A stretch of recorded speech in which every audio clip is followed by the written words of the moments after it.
Tikus kantor yang suka berenang di sungai yang kotor. Kisah usang tikus-tikus berdasi yang suka. Assalamualaikum warahmatullahi wabarakatuh. Perkenalkan, nama saya Lena Fitriani dari Program Studi Ekonomi Syariah Fakultas Agama Islam Universitas Islam. Oke, baik, pada kesempatan kali ini saya akan membahas tentang apa itu korupsi, apa dampaknya bagi masyarakat, dan bagaimana cara mencegah korupsi. Oke, baik, simak video sampai selesai ya.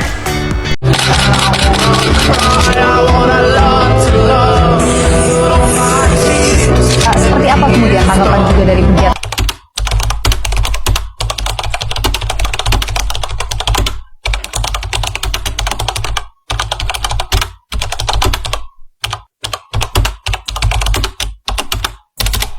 Aduh, PR matematika belum selesai. Amel, pinjam dong PR-nya. Aku salin cepet aja. Janji cuma 5 menit. Itu namanya korupsi kecil-kecilan, Dit. Hah? Masa nyalin PR disebut korupsi? Aku bukan pejabat, Amel. Korupsi itu bukan cuma soal nyolong uang negara, tapi juga nyolong kepercayaan dan tanggung jawab. Kamu diberi tugas, ya kamu kerjain sendiri dong, Adit. Jadi nyontek tuh termasuk korupsi versi anak sekolah? Yap, korupsi mini. Hari ini nyontek PR, besok nyontek ujian, lusa nyontek hidup orang lain. Bahaya tuh. Wah, terus kalau aku ambil pensil Femas diam-diam karena dia punya 2, itu juga korupsi? Itu sih bukan korupsi, itu maling pensil namanya. Hahaha. Yah, Amel, kamu kayak KPK versi kecil. Lebih baik jadi KPK cilik daripada jadi koruptor cilik. Kalau mau sukses, mulai dari jujur dong. Baiklah, PR-nya aku bikin sendiri.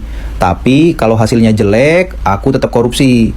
Maksudnya tetap usaha. Hahaha. Yang penting jujur dulu. Soal nilai kan bisa dikejar, tapi integritas itu mahal, Dit. Bagus sekali, Amel dan Adit. Itulah yang disebut pendidikan anti korupsi. Dimulai dari hal kecil, jujur, tanggung jawab, dan tidak menyalahgunakan kepercayaan. Anak-anak, korupsi bukan hanya soal uang, tapi soal sikap. Dan sikap jujur harus dibiasakan sejak sekarang, supaya kalian jadi generasi hebat dan bersih.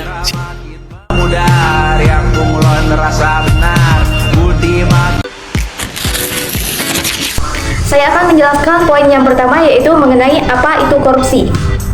Korupsi berasal dari kata corruptio yang berarti perusakan ataupun kebusukan. Dalam konteks kehidupan berbangsa, korupsi adalah penyalahgunaan kekuasaan ataupun jabatan untuk mendapatkan keuntungan pribadi, baik berupa uang, materi, ataupun fasilitas. Korupsi itu bisa dilakukan oleh siapapun, bukan hanya pejabat negara saja ya.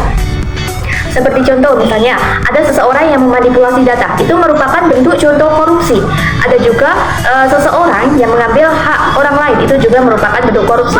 Ada juga yang seringkali terjadi di lingkungan sekolahan, baik tingkat kampus maupun tingkat sekolah yang rendah, seperti contek pada waktu ujian, itu juga merupakan bentuk koruptif dari hal kecil. Artinya apa? Korupsi itu berawal dari hal-hal yang kecil yang sering dianggap kita sepele, itu merupakan bentuk korupsi.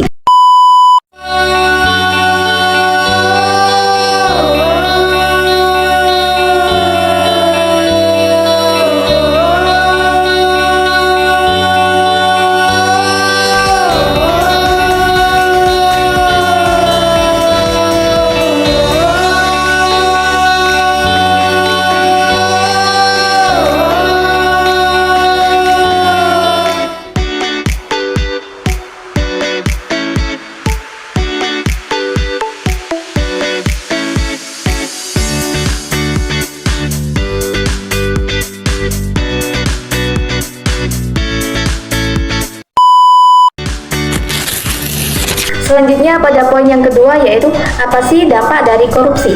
Korupsi menimbulkan banyak dampak negatif, baik bagi masyarakat maupun bagi negara. Yang pertama nih, korupsi itu bisa merugikan keuangan negara. Karena dana yang seharusnya digunakan untuk pembangunan jalan itu justru malah disalahgunakan. Itu merupakan dampak dari korupsi. Yang kedua yaitu kualitas pelayanan publik itu menurun seperti bidang kesehatan, bidang pendidikan ataupun dalam bidang infrastruktur. Itu juga merupakan dampak negatif dari kualitas pelayanan publiknya itu menurun. Terus yang ketiga, kepercayaan masyarakat terhadap pemerintahan itu juga ikut hilang. Kenapa? Karena mereka merasa bahwa hukum itu berjalan dengan tidak adanya keadilan. Selain itu, korupsi juga merusak moral generasi muda. Ketika anak muda itu menganggap ataupun anak muda itu melihat bahwa kesuksesan itu bisa diraih dengan kecurangan, maka nilai kejujuran dan nilai tanggung jawab mereka itu perlahan akan hilang dari kehidupan sosial mereka. Itu semua merupakan beberapa contoh dari dampak negatif korupsi. Korupsi adalah musuh kita bersama. Ibarat virus, korupsi juga tersebar di mana-mana. Wabah di seluruh penjuru menggerogoti negeri. Korupsi terjadi karena cinta materi. Tindakan korupsi seringkali melibatkan hubungan keluarga, anak, dan istri karena kebiasaan keluarga yang tidak peduli dari mana asal penghasilan sehari-hari. Karena itu, keluarga punya pengaruh besar untuk mencegah korupsi dari akar. Di balik keluarga yang terhormat, ada anggota keluarga yang hebat, yang selalu mengingatkan sumber pendapatan dan menjaga makna kebahagiaan dengan kesederhanaan. Jangan sampai terlambat hingga semuanya menjadi kiamat. Ditangkap penegak hukum, penghuni rumah tahanan bertahun-tahun tidak pulang. Melihat keluarga dari kejauhan, rasa sesal yang berkepanjangan. Karena itu, mulai cegah korupsi sejak dini dari rumah kita sendiri. Kita bisa mencegah korupsi dari keluarga kita sendiri. Selanjutnya pada poin ketiga yaitu bagaimana cara mencegah korupsi. Pencegahan korupsi bisa dimulai dari hal-hal sederhana dalam kehidupan kita sehari-hari. Yang pertama yaitu tanamkan nilai kejujuran mulai dari sejak dini. Belajarlah untuk tidak mencontek, terus tidak mengambil hak orang lain, dan belajarlah untuk berkata jujur walaupun itu sangat sulit. Gitu. Yang kedua yaitu jadilah pribadi yang bertanggung jawab dan disiplin. Tiap tindakan yang kita lakukan itu harus bisa dipertanggungjawabkan, baik di lingkungan kampus, di rumah maupun di lingkungan kerja. Yang ketiga yaitu tolak segala bentuk gratifikasi ataupun suap. Jadi, sekecil apapun pemberian yang memiliki maksud tersembunyi sebaiknya jangan diterima. Yang keempat, yaitu dukung transparansi dan keterbukaan informasi. Baik di lingkungan pemerintah maupun di lingkungan masyarakat, semua itu harus dilakukan dengan jujur dan terbuka. Yang terakhir, jadilah agen perubahan. Jadi, kita sebagai mahasiswa dan sebagai penerus generasi muda seharusnya punya tanggung jawab moral dalam menumbuhkan budaya anti korupsi, yang mana budaya itu harus kita tumbuhkan dari diri kita sendiri, mulai dari sejak dini. Okay? Jadi teman-teman, korupsi itu bukan hanya soal uang, tapi juga soal moral, tanggung jawab, dan juga kejujuran.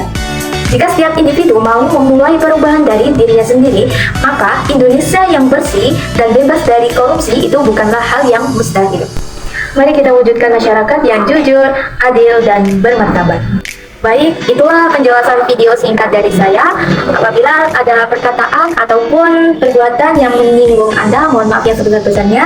Terima kasih sudah menonton video saya kali ini. Saya mohon maaf. Saya akhiri. Wassalamualaikum warahmatullahi wabarakatuh. Sampai jumpa pada video berikutnya.